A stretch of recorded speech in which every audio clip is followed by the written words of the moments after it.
Iran आणि इस्रायलमधला संघर्ष ज्या पद्धतीनं सुरू आहे ते बघता आखात पुन्हा रक्तरंजित होणार की काय अशी शंका सर्वांना वाटते आहे. आखातात ही अस्थिरता ही कोणालाच परवडणारी नाही हे सर्वांना माहिती आहे. पण बेसिकली ही का आहे आणि याचे लाभार्थी कोण, हा जर विचार केला तर मात्र भारतापुढच्या आव्हानात मोठी वाढ झाली आहे हे आपल्याला दिसून येईल. म्हणजे एकीकडे संघर्ष जरी त्या दोन देशांमधला जरी असला तरी त्यामुळं भारताच्या भविष्यातल्या धोरणांना, जे आर्थिक आहे, राजकीय आहे, व्यापारी आहे आणि सामरिक, अशा सर्वार्थानी भारतीय जी धोरणं आहेत त्यांना मात्र याचा मोठा फटका बसणार आहे. म्हणूनच भारत या सगळ्या संघर्षात ज्या पद्धतीनं भूमिका घेतो आहे ती कमेंडेबल आहे आणि इथं खरंच काय घडतंय हे बघणं म्हणून उत्सुकतेचं आहे.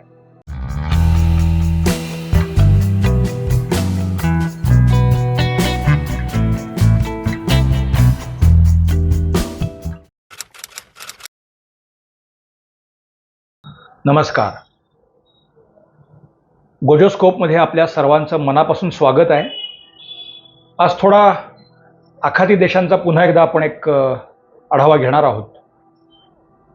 सिरियामधल्या दमास्कसमध्ये इस्रायलनं केलेल्या क्षेपणास्त्र हल्ल्यात इराणचे एक अधिकारी मारले गेले, राजनैतिक अधिकारी, आणि त्यामुळे इराण आणि इस्रायलमध्ये संघर्ष आता पेटलेला आहे.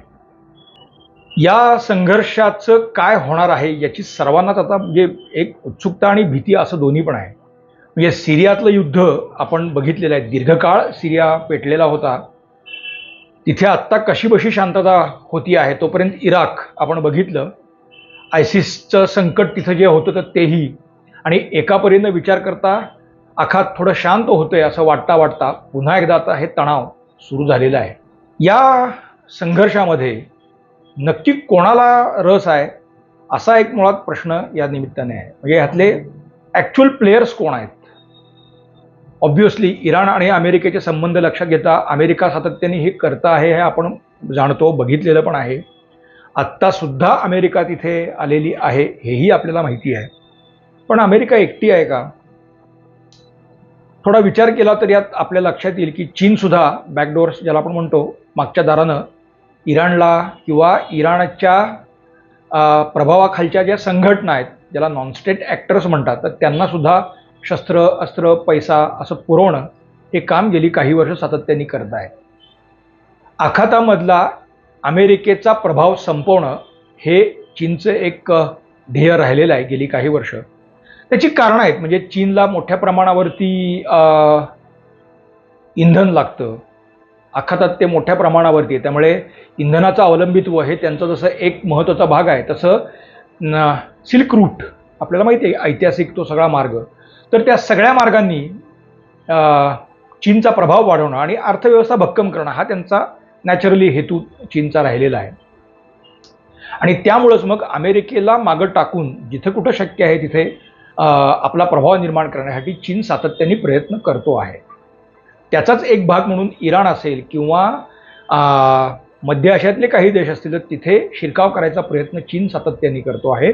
आणि तो हौतींचा संघर्ष आहे, आपण बघितलेला आहे मध्यंतरी जो येमेनमध्ये झालेला आहे तो, तर तिथेही चीननं काही मदत केलेली होती ती आपण बघितलेली आहे.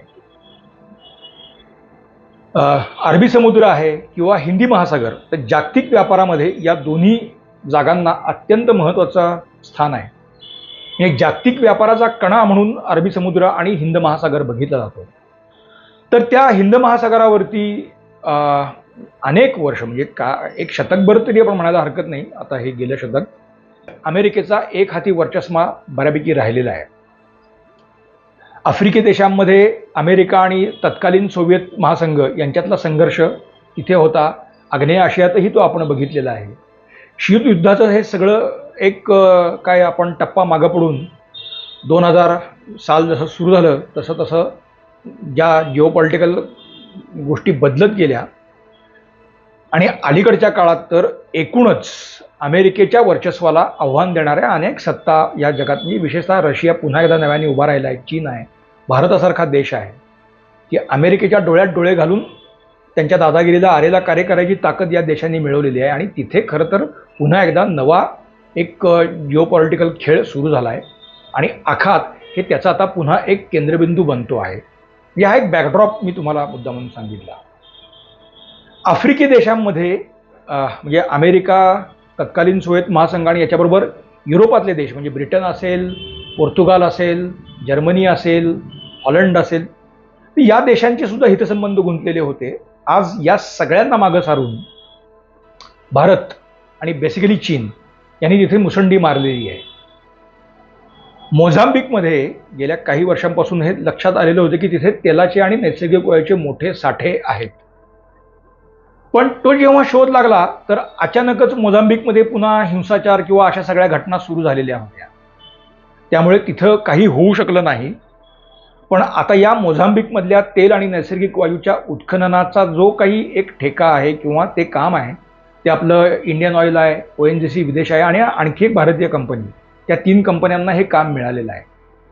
आपण जर नकाशा डोळ्यासमोर आणला तर लक्षात येईल मोझांबिक आणि भारतीय कोस्ट एका रेषेत म्हणायला हरकत नाही आणि अरबी समुद्रच पार करून यायचं. त्यामुळे ही वाहतूक तर भारताला तेल आणि नैसर्गिक वायू म्हणजे एका परीनं भारताची ऊर्जा गरज जी आहे ती मोठ्या प्रमाणावरती भागणार आहे पुढची अनेक वर्ष.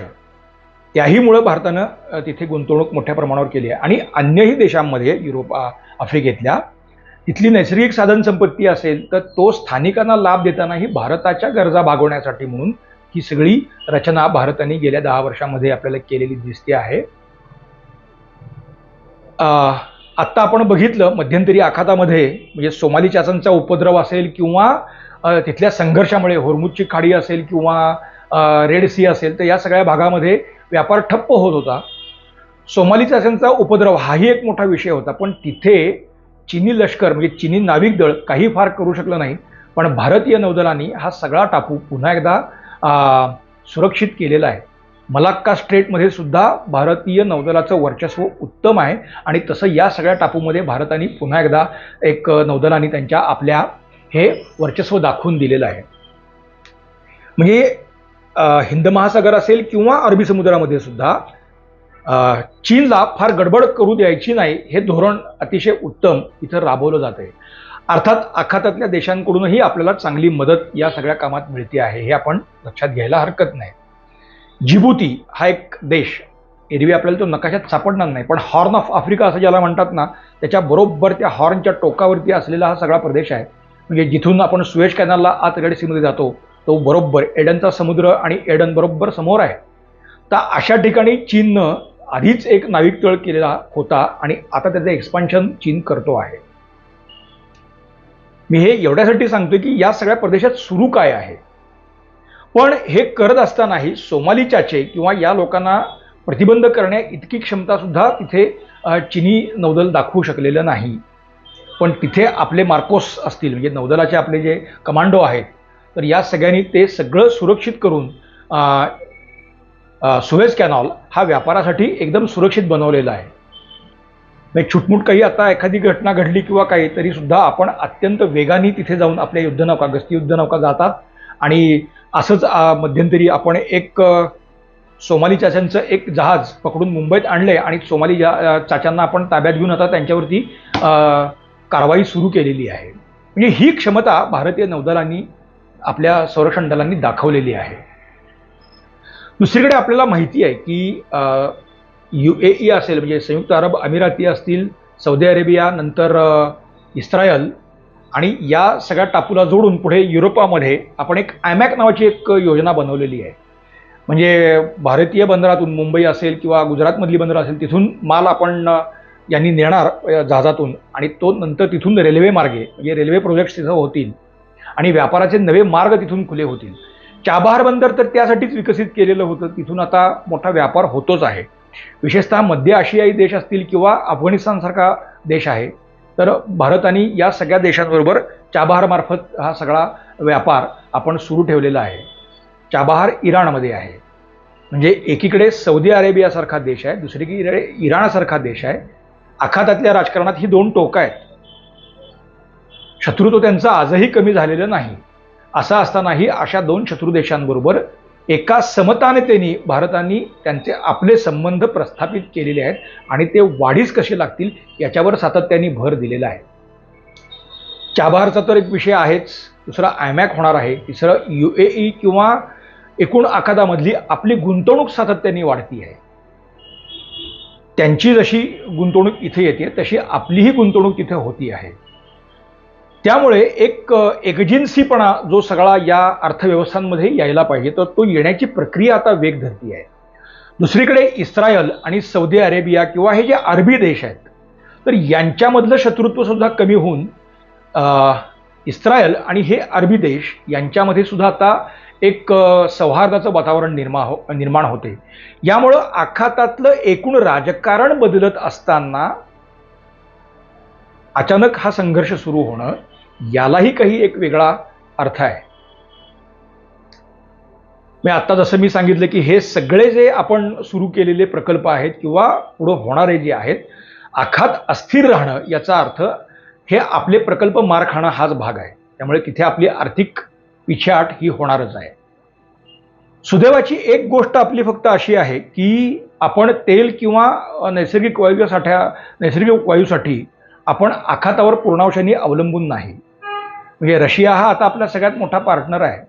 करोना काळात आणि नंतर सुद्धा अमेरिका आणि काही देशांनी रशियावर मोठे म्हणजे युरोपातील देशांनी जेव्हा मोठे निर्बंध घातले तर त्यावेळेला आपण रशियाबरोबर करार करून रशियन तेल, कच्चं तेल आपण इथे आणलं आणि ते रिफाईंड करून युरोपला पुरवलं. म्हणजे एखादी आपत्ती संधीत रूपांतरित कशी करता येते ते आपल्या सरकारने वारंवार या 10 वर्षात दाखवून दिलेलं आहे. पण आता मात्र हे जर अशा पद्धतीनं होणार असेल तर हे इथं थांबणार आहे का? याचे काही दुसरे पण भाग आहेत, ते थोडे आपण लक्षात घ्यावेत असं मला वाटतंय. बघा, आपला शेजारी पाकिस्तान तर संपूर्ण अस्थिर आहे. त्याची अर्थव्यवस्था डामाडौल वगैरे वगैरे तो भाग सोडून द्या, पण बलुचिस्तानमध्ये आता मोठ्या प्रमाणावरती संघर्ष सुरू आहे. तिथे इराण ठोकाठोकी करतोच आहे, वतून तालिबानचे गट येऊन तिथे लढतातच आहेत, बलूच नॅशनल्स मुळात लढतातच आहेत आणि तिथे ग्वादरसारख्या बंदरामध्ये चीननं केलेली गुंतवणूक आता जवळपास मातीमोल व्हायची वेळ आलेली आहे. हळूहळू चीन आता पाकिस्तानमधून काढता पाय घेताना दिसतोय. म्हणजे नवीन प्रोजेक्ट्स तिथे आणले जात नाही आहेत. उत्तरेत म्हणजे खैबर पख्तूनख्वा असेल किंवा GB सारखा प्रांत असेल तर तिथे चीन काही गुंतवणूक करू इच्छित होतं, पण ती सुद्धा गुंतवणूक हळूहळू मागे घेतली जाते आहे. आपल्यासाठीही जरी आनंदाची बाब असेल तरी अमेरिका पुन्हा आता बलुचिस्तानच्या निमित्ताने म्हणजे इराणच्या निमित्ताने पण पुन्हा बलुचिस्तानात येऊ पाहतो आहे. इम्रान खान जेव्हा पंतप्रधान होते आणि त्यांचं सरकार जायची वेळ आली, म्हणजे त्यांना राजीनामा द्यायची वेळ आली, तर त्याच्या आधी काही काळ इम्राननी एक घोषणा केली होती की म्हणजे अमेरिकेने काही तळ बलुचिस्तानमध्ये सुरू करायला परवानगी द्यावी अशी मागणी अमेरिकेने पाकिस्तानकडे केली होती. त्यावेळेला ॲब्सोल्युटली नॉट या भाषेत इम्राननी त्यांना सांगितलेलं होतं.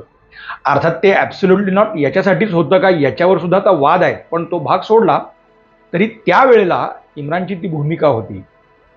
पण ती भूमिका ह्या पाकिस्तानी लष्कराची आहे का?